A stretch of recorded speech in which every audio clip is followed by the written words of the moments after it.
poor living conditions, terrible food quality, and never feeling like you're truly home. Y'all may think I'm talking about college, but I'm not. I'm talking about countries in Africa. The Kershaw's Challenge, Clayton Kershaw is a pitcher for the Los Angeles Dodgers. He started his charity, Kershaw's Challenge, to help the less needy in different countries, mainly third world countries, that children maybe start like orphanages or things like that. His wife was actually the originator of the charity. As a young girl, she always wanted to start orphanages in another country. So he actually tells the story as that when he was like a couple weeks after they got married, he played a season in pro ball, and maybe 2 weeks after the season ended, they went to Africa on a mission trip. As you can see, it is a Christ-centered, others-focused organization according to www.kershawschallenge.com. According to that same website, they believe that God can transform at-risk children and neighborhoods through the benevolence and impact of others. That was one thing that spoke to me because it just means a lot that they're able to use God to reach all these other children. According to SportsIllustratedKids.com, Kershaw's Challenge started because of a girl named Hope. I was watching a video on this of him talking about his challenge, and he actually talks about this 9-year-old girl, the first trip that they ever made to Zambia, Africa.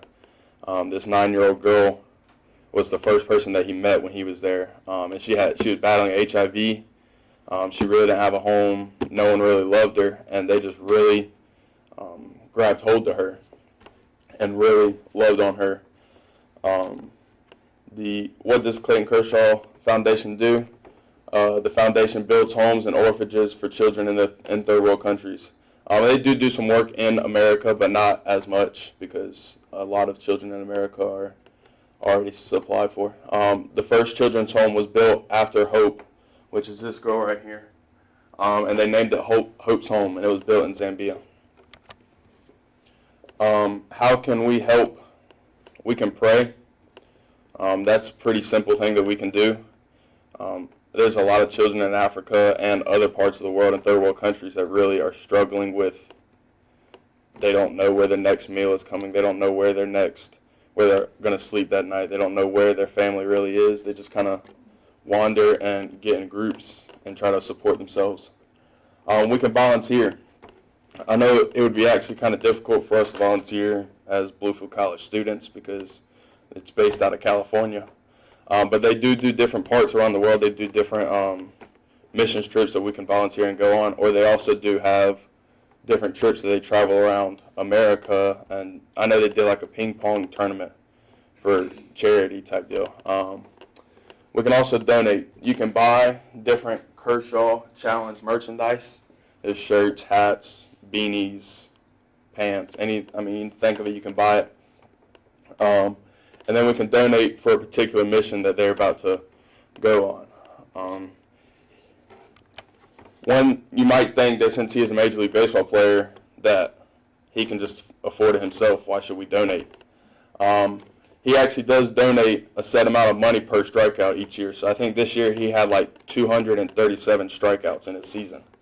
And I want to say, I couldn't find the exact number, but I want to say it's between like $100 and $250 per strikeout that he donates to this thing just straight out of his pocket.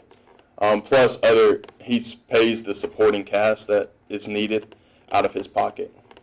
And since he is able to do that, he is able to put 100% of any donation that is made to the charity into different projects for his foundation. And so that was one thing that really stuck out to me, that I know that no matter what I donate is truly going to the group. And there is people, he does have it set up that you can also do the strikeout challenge with him. And you can set it up that every 50 cents, or every strikeout you get 50 cents, or every dollar, you can actually set that up. So what are you waiting for? There's a lot of children that need help. You can see these children eating, it looks like rice.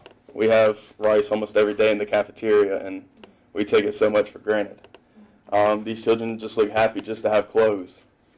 And so watching some of his videos in Africa was really, it really spoke to me to see how much we have that we take for granted, that they just want basic necessities of running water, of drinkable water.